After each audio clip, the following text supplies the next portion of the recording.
Who's there? Joe. Joe who? Joe Mama. Ah!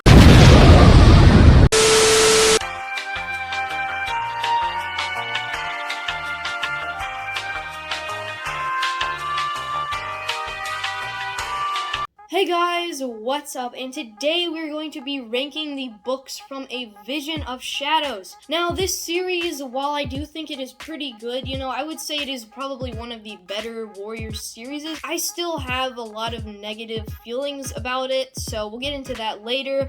But before I give you my ranking, remember to leave your ranking of A Vision of Shadows down in the comments below, and yes, that means you, Shadow Fang of ThunderClan. Also, remember, we're trying to get to 100 subs by 2022, so make sure to hit that subscribe button, and let's get started. In last place, we have The Raging Storm. Now, this is actually my least favorite Warriors book of all time. And even with that said, it isn't a bad book, but this is probably about as close as you can get to a bad Warriors book. Now, I will say the first half of this book isn't too bad, but it is pretty boring. This book is generally kind of boring, and that is definitely a problem.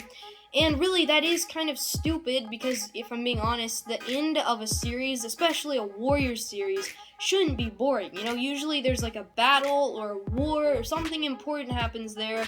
But all in all, this one just really didn't have all that much stuff that was too important that happened here. Now, the reason that I actually hate this one is because of the end of this book. And it does, of course, come down to the fact that this series, I just think that they did all of the big important stuff in one book, that being Shattered Sky, So then the second half of the series just really didn't have all that much stuff to do.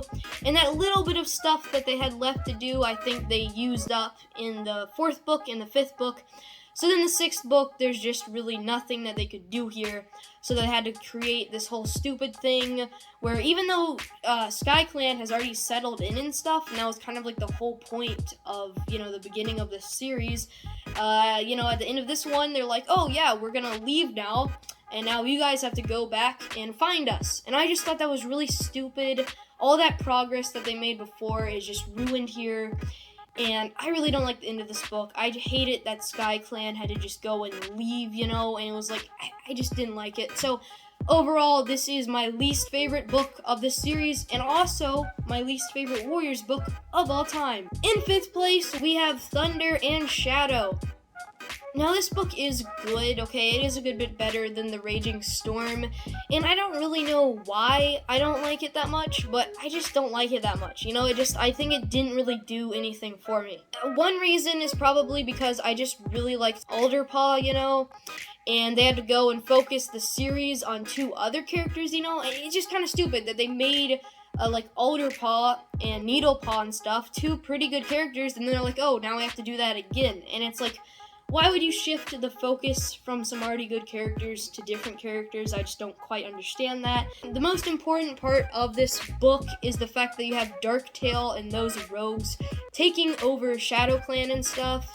And while I think that's kind of cool, it's definitely pretty important, I just think in the end it just isn't too entertaining, And even with all that said, there is still one more problem that I have with this one, and it is that the copy of the book that I have has a bunch of misprints, if we look through it, there's just a bunch of times where it would switch from one page to the other, Like right here, you have 167, and then you have 170, and it keeps switching back and forth, and it's really annoying.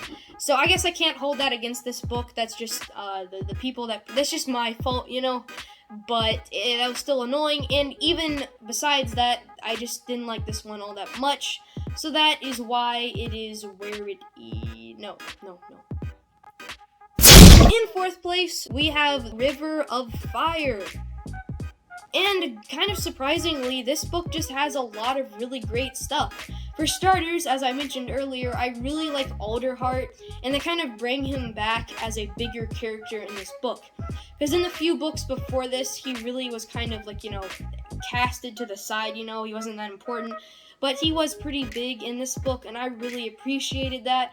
Also, you had the whole relationship with him and Velvet, and I don't know why I liked that, but I did, okay? And then you also had Twigpaw, and the whole fire and River Clan and everything, and that was pretty cool. I always like it when they have, like, fires and stuff, you know? That just makes for a nice event in the book, you know? And if that was not enough, they also have a lot of stuff with Shadow Clan in this book. Of course, you have Shadow Clan and Sky Clan are kind of, like, joined together, and they're trying to make, like, Shadow Clan just Shadow Clan, you know? Rowan Claw dies here, and that was something. And then also you had the end of this book where Tiger Star and Dove Wing do return with their kits and everything. And then Shadow Clan is Shadow Clan again. So there was a lot of different cool things in this book. I really like this one a lot, and it is just a great Warriors book. In third place, we have The Darkest Night. Now, I do kind of fight back and forth of whether I like this one or The River of Fire more, but I do think this one just had a little bit more stuff that I liked in it. Now, for starters, you had some stuff with Twigpaw and Finpaw and Sky Clan, and at the end of this one, you had Twigpaw go back to ThunderClan, which was kind of stupid, but it was also interesting, so I liked that aspect of this book. I honestly like Twigpaw more than Violetpaw, you know, so, and she was definitely in this one a good bit, and I liked that. The biggest thing with this one, though, is, of course, you have Sky Clan kind of going back to the Gorge to find the cats that were left behind.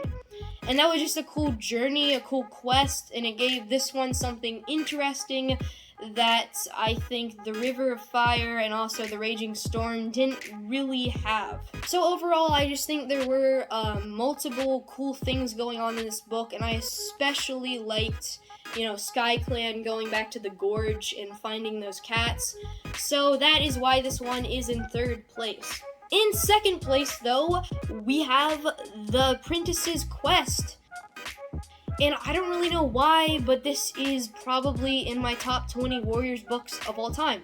And actually, I can tell you why. Because for some weird reason, I don't really know why, but for some weird reason, right, I thought this series was going to be amazing. You know, I thought, like, each book was going to be phenomenal, and each book was going to be better than the one before it, you know. And I was just thinking that this series was going to be amazing right before I read it. Some of it might have had to do with that the covers of these books are just really beautiful. Like, this series has some good cover art, you have to admit. So that might have been some of it, but I think when I was reading this one, I kind of lied to myself a little bit and maybe made it out to be better than it actually was. But even if that is the case, I still know that this was a very good book. And a lot of that had to do with Alderpaw. I mean, I really like him in all of this series, but he is, like, front and center in this one. This one's all about him, and I just really thought he was cool. It was kind of nice to see a character in these books, you know, that wasn't good at, like, hunting, you know, and that's not something we've really seen before. So that was an interesting thing to kind of dive into here, you know. So yeah, he ends up being a medicine cat apprentice. So even before the quest and stuff, I think the first, like, 100 pages or so of this book, I really thought they were interesting just because of Alderpaw. And then you have this big journey that they go on. Sandstorm dies here, and obviously she goes way back to the first series, you know. So, I mean, that was pretty sad and also pretty big. And I really like this journey. I mean, there's a lot of cool stuff that they do on the way to the Gorge and stuff. And I really liked Alderpaw and Needlepaw as well. I especially like her in this one. I think later on she kind of did some stupid things, but I like her a lot in this one. And a big thing is that this series is all about finding Sky Clan and getting them back to the other 4 clans. And I just think that is a really cool concept. Like, you know, that is a concept that I would have come up with when it's like, okay, what do you want them to do in the next series? And this might have been something I would say. Like, that's just a really good idea. And I think that is cool that they did that here. This book is all about finding Sky Clan, so that is nice. And then, of course, they get to the Gorge, and there is a little bit of a twist, because guess what? Sky Clan actually isn't there, and now it is Darktail and these rogues. So there was some cool stuff there. We are introduced to, like, the antagonists of this series, you know, so that was kind of cool. And then, even on the journey back, there's a lot of interesting stuff, because you, of course, have Alderpaw and Needlepaw finding those 2 kits that end up being very important for this series. So overall, I just really like Alderpaw. I love the journey, you know, I loved all the stuff with SkyClan and everything. And this is just a really, really amazing first book of this series. Before I give my top pick, remember to leave your ranking down in the comments below, and let's continue.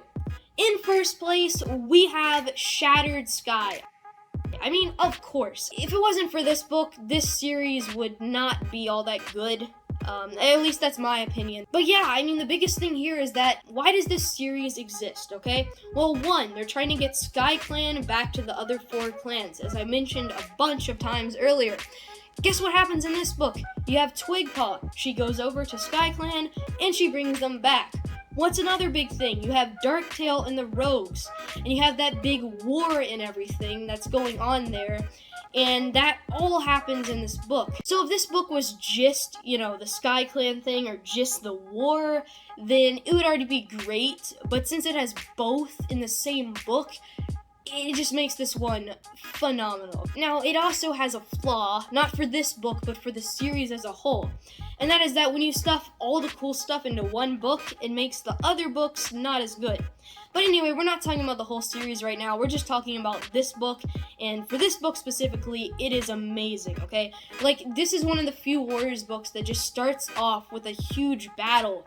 And I really like that, okay? This book starts off with a huge battle, there's a huge battle in the middle of it, and there's another huge battle at the end of it. And the first battle is really nice, it just throws you into this book, and it really just like punches in your face, and it's saying, this is going to be an amazing Warriors book, okay?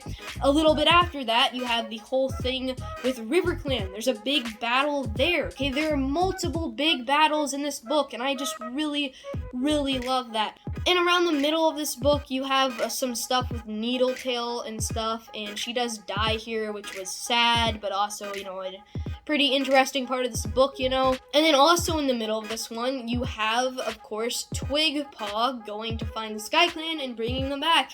And I really like that, you know. Like I said earlier, I love that concept of SkyClan joining the other 4 clans, and that all really happens in this one specifically, and that was really cool.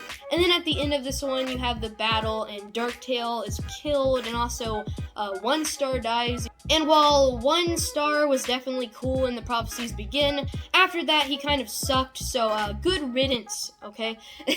And at the end of the day, my favorite thing about this book is that it is literally a war. Like, of course, many Warriors books have battles in them. I mean, that's kind of like the reason it exists, you know. But this book is just a straight up war, and I just really like that. So yeah, there is a lot of amazing things, and I think this is the best book in the series, and also one of my favorite Warriors books of all time. But here is the Reddit poll. In last place with 7 votes is Darkest Night. In 5th place with 8 votes is Thunder and Shadow. In 4th place with 9 votes is River of Fire.